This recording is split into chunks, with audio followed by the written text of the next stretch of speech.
This is the hall closet that we're going to be building. It has 4 shelves on the right-hand side and a very unique removable top shelf on the left.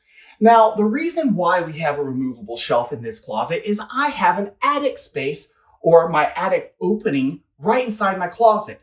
Now, you might be asking yourself or saying to yourself, hey, I don't have an attic space that I need to get to in my closet. Why do I need a removable shelf? Well, I have an answer for you. You may want to store really large items in your closet that you need to have a shelf that you can take in and out of. An example of that would be like you might have a very large Christmas tree box that you just want to store away, but you just don't have the space to do that. And you're saying to yourself, oh, I just wish I could remove that shelf. Well, if that's you, this is the great project. Let me take you over to my computer where I'm going to show you how we cut everything and how we assemble this project. All right, this is an application that I use to lay out all my cuts on my large sheets of plywood. It's really great for maximizing every square inch of your 4x8 sheet of plywood or any dimension that you need to cut. I highly recommend using it if you're doing a lot of projects. It'll save a lot of time and make sure that you've ordered and purchased the right amount of material.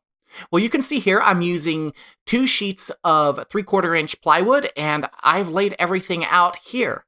All right, now that you've seen this, let's go take a look and see how I'm going to actually put this together. So I used 3D SketchUp to build and design my hall closet. You can see here, this is what it looks like in 3D. It's an exact replica of the dimensions in my home. You can see here that there is the removable shelf and a front view of the whole entire closet. All right, now let's move on to how to assemble this. Okay, so I've moved everything over here to the side so I can have a little bit more space to show you. We're going to be taking everything off in reverse order. We're first going to remove the top. We're going to rotate this on its side and then take off one of the side panels.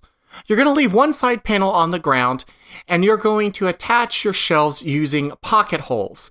Now, it might be a good idea to use a clamp to hold your shelves in place so that nothing slips. Then flip everything over and attach the last side panel using the same method we just used. The last step is to attach the top. You can use screws, brad nails, or pocket holes. That's up to you. Be sure to install and place your shelves on the right side of your closet. Now we're going to install the side support that's going to hold your top shelf and your pole. Make sure you attach your other support to the left side of the wall. Be sure to use a level when doing this. Next, install your rod. And then, finally, add your removable shelf. If you're interested in building this closet, I'll put a link to the plans right here and also in the description. These plans include the 3D model and all the cut and dimensions and more details on how I assembled this. Alright guys, thanks for watching. I really appreciate it. If you liked this, please give me a thumbs up. And if you want to see more from me, be sure to hit that subscribe button.